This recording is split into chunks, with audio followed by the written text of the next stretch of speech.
आज दिन 12 घंटिका समय पुरी संस्कृति भवन ठारे जिला बीजेपी तरफ गाँ को चालर प्रशिक्षण शिविर आयोजन होता। मानवगढ़ जिला सभापति आश्रित पट्टनायक सभापति मानवगढ़ विधायक जयंत कुमार षडंगी, डॉक्टर संबित पात्र, पूर्वतन विधायक बाईथर मल्लिक, रमा बलिया सिंह, प्रभाती परिड़ा, अनिता पट्टनायक, सुरत विश्वाल, ओम प्रकाश मिश्र, देवेन्द्र नाथ तरे, शंकर परिड़ा, उमाकांत नायक, अधिकार नायक, नारायण पात्र, पुण्य ओझा, रतिकांत बेहेरा प्रमुख उपस्थित थे। मानवगढ़ प्रधानमंत्री नरेंद्र मोदी गरीब कल्याण योजना को लोकमानक पाखरे पहुंचाइबा पई जिलार समस्त नेतृत्व को दायित्व दिया जायछि जे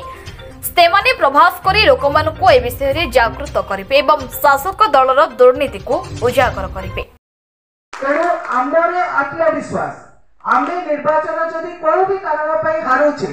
ताहले आमर जो उपरिस्थ नेतृत्व बसिचंती जो माने निर्वाचन जीतुचंती आमको लोकसभार एई 6 विधानसभा और पूरी लोकसभार निर्वाचन जीतिबा और लड़िबा दायित्व कहा कांधरे जदि राज्य देइछि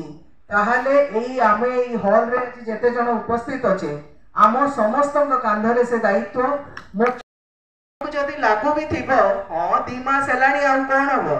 राजनीतिक पट परिवर्तन हबार समय हैला ई 2 मास हम बहुत देखि कहनी जीतु जीतु अल्प करे समित भाई रही जाइछंती। आमे मुख्यमंत्री को निजर खोद तांको जिल्ला रु आसुचु आमे एथर मु निर्वाचन रे सेठी देखंतु हमर केंद्रीय नेतृत्व जो दायित्व देइछंती सेही परिप्रेक्षी रे गाँ को चल अभियान भारतीय जनता पार्टी आज पुरी जिले में आमर 38 मंडल जो टोली करा समस्त कार्यकर्ता मंडल सभापति नेतृत्व माने आमर ये गाँ को चल अभियान कर्मशाला कराउछि। तेणु आगामी दिन में भारतीय जनता पार्टी नेतृत्व प्रत्येक गाँ को जाई किभली भाव में यशस्वी प्रधानमंत्री नरेंद्र मोदी जनकल्याण योजना जो लाभार्थी अच्छा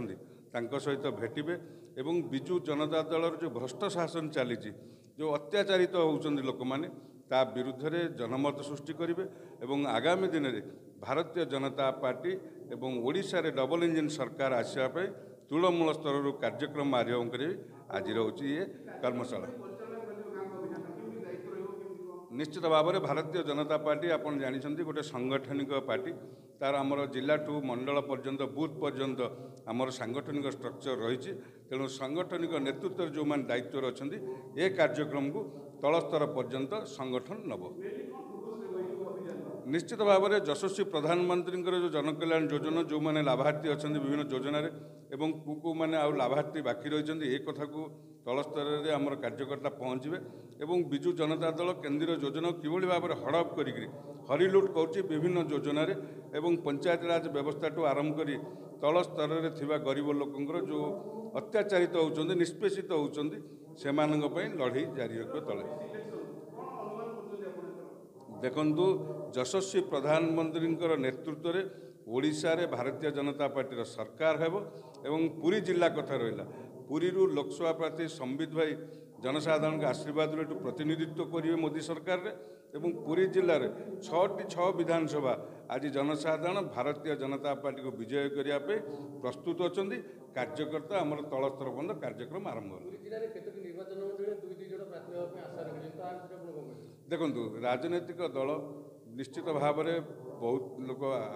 आशायी रे प्रार्थी हाँपाई किंतु आपण मैंने भल कि जानी भारतीय जनता पार्टी संगठन रे समस्त को नहीं काम करे एवं भारतीय जनता पार्टी जी लोकंकर आस्था भाजन हम ताकू प्रार्थी कर निर्वाचन हम मन आसे पुरी रमेश साहू रिपोर्ट न्यूज उपांत खबर।